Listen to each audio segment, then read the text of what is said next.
Hello viewers, welcome to my new photo editing video. তো আজকে এই ভিডিওতে আমি যে ধরনের ফটোগুলো এডিট করব তা অলরেডি আপনারা স্ক্রিনে দেখতে পাচ্ছেন। তো ভিউয়ার্স, চলুন আর কথা না বাড়িয়ে ভিডিওটি শুরু করা যাক। তো প্রথমে আমি এই ফটোটিকে স্ন্যাপশিটে ওপেন করে নেব।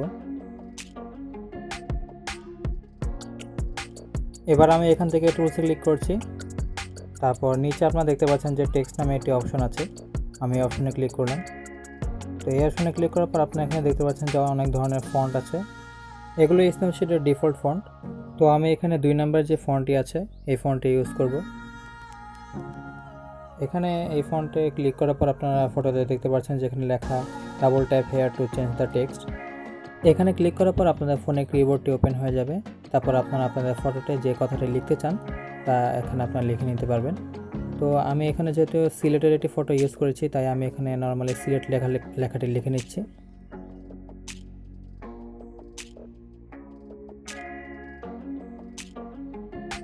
এবার ওকেতে আমি ক্লিক করে দিলাম। তো এখন আমি এই যে সিলেট লেখাটি আছে, আমি লেখাটির প্লেসটা সেট করে নিচ্ছি।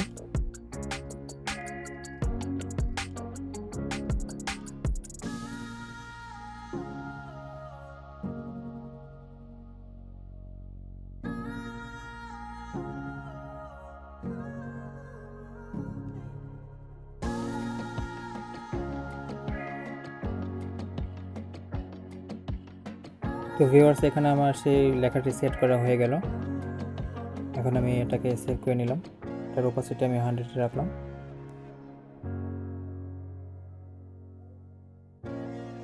তো এবার আমি উপরে থাকা 2 নাম্বার যে অ্যারো চিহ্ন আপনারা দেখতে পাচ্ছেন, এখানে ক্লিক করব। এখান থেকে ভিউ এডিটস আপনারা দেখতে পাচ্ছেন, সেই ভিউ এডিটসে ক্লিক করে দিব। তারপর একটু আগে আমি যে টেক্সটের কাজ করেছি সেই টেক্সট আপনারা এখানে দেখতে পারবেন। এখান থেকে ক্লিক করে মাঝখানে থাকা যে ব্রাশ এখন আপনারা দেখতে পাচ্ছেন, এই ব্রাশ এখন আমি ক্লিক করে দেব। তারপর নিচে কর্নারে ক্রসের আগে একটি অপশন দেখতে পাচ্ছেন, এই অপশনে আমি ক্লিক করে দিব। তো ক্লিক করার পর দেখতে পারলেন যে একটু আগে যে লেখাটা আমি আমার ফটোতে লিখেছিলাম সেই লেখাটা চলে আসলো।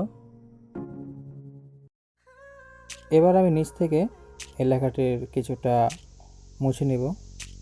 তো দেখুন আমি কিভাবে কাজটি করে নিই।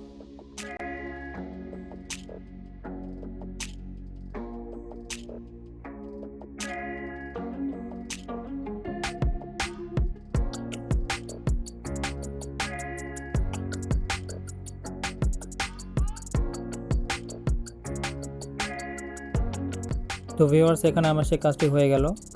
আপনারা দেখতে পাচ্ছেন যে এখন সেই লেখাটি দেখতে কিছুটা রিয়েলিস্টিক লাগছে। আমি যদি এই ফটোটিকে এখন জুম আউট করে দেখাই তাহলে দেখতে পারবেন যে আমার এই ফটোর যে গাছগুলো লেখাটার পিছনে পড়ে গিয়েছিল সেই গাছগুলো এখন লেখাটার সামনেই আছে এবং লেখাটি দেখতে অনেকটা রিয়েলিস্টিক লাগছে।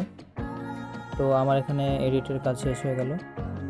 হোপফুলি ভিডিওটি আপনাদের অনেক ভালো লেগেছে। যদি এই ভিডিওটি ভালো লেগে থাকে তাহলে অবশ্যই আমার চ্যানেলটি সাবস্ক্রাইব করবেন এবং পাশে থাকা বেল আইকনটি ক্লিক করে দিবেন, যাতে এই ধরনের নতুন নতুন ভিডিও সবার আগে আপনি উপকৃত হতে পারেন।